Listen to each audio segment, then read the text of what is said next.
कन्हैया से झूठ बोल गए। और यही बाबा गोस्वामी तुलसीदास जी कहते हैं, गुरु संग कपट मित्र संग चोरी, क्या होए निर्धन क्या होए कोड़ी।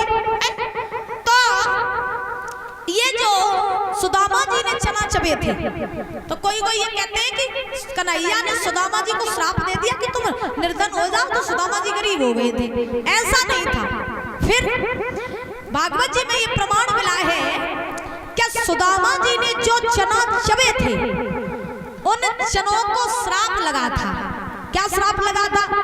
चनों को श्राप लगा था कि जो कोई भी वो चने चबेगा वो निर्धन हो जाएगा। बात समझ में आ रही है? पीछे वाले दादा, बात समझ में आ रही है? चनों को श्राप लगा था कि जो कोई भी वो चने चबेगा वो निर्धन हो जाएगा। अब श्राप दिया किसने था? सुनो, उज्जैन में एक बूढ़ी मैया रहती थी, बड़ी दीन गरीब थी। तब वो बूढ़ी मैया भीख मांग मांग के गुजर चलाती थी। एक समय की बात की वो मैया महाराज एक गांव में गई भिक्षा मांगने के लिए। और जब गांव में भिक्षा मांगने के लिए गई तब बूढ़ी मैया को घर से पोटली में थोड़े से चना मिले। तो मैया वो चना लेके महाराज अपने घर पे आई। और जब घर पे चना लेके आई तो रात हो गई थी। तो मैया ने सोचा कि जे चना अब न चबी, सवेरे हम चना चब लिए। तो बूढ़ी मैया ने चना चबे नहीं, अपनी तकिया के नीचे रख लिए। जब चना अपनी तकिया के नीचे रखे, शांति से कर ले भैया, शांति से बोलो नहीं। तो बूढ़ी मैया ने वे चना अपनी तकिया के नीचे रख लिए। अब बाई रात में चोर आए चोरी करवे काजे। बाई रात में चोर आए चोरी करवे काजे। तो चोर और तो काऊ के घर में ना गए।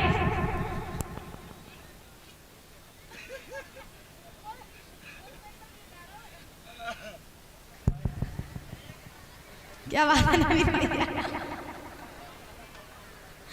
बोले वृंदावन प्यारी लाल।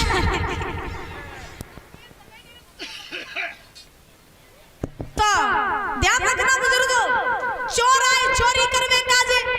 तो चोर और तो काऊ के घर में नहीं गए। महाराज वे चोर भाई बूढ़ी मैया के घर में घुस गए। और जब बूढ़ी मैया के घर में चोर घुसे तो चोरन को घर में और तो कुछ नहीं मिलो। महाराज नजर पहुंची तकिया के नीचे, और जो नजर तकिया के नीचे चोरन की पड़ी सो चोर सोचने लगे भैया टुकरिया है तो बहुत होशियार, सोना चांदी तकिया के नीचे दुकाई के पत्ते। सो चोरन ने भाई चना की पोटरी सोनो समझ के उठाई के वहां से भाग गए। भागते भागते चोर संदीपन के आश्रम के पास पहुंचे।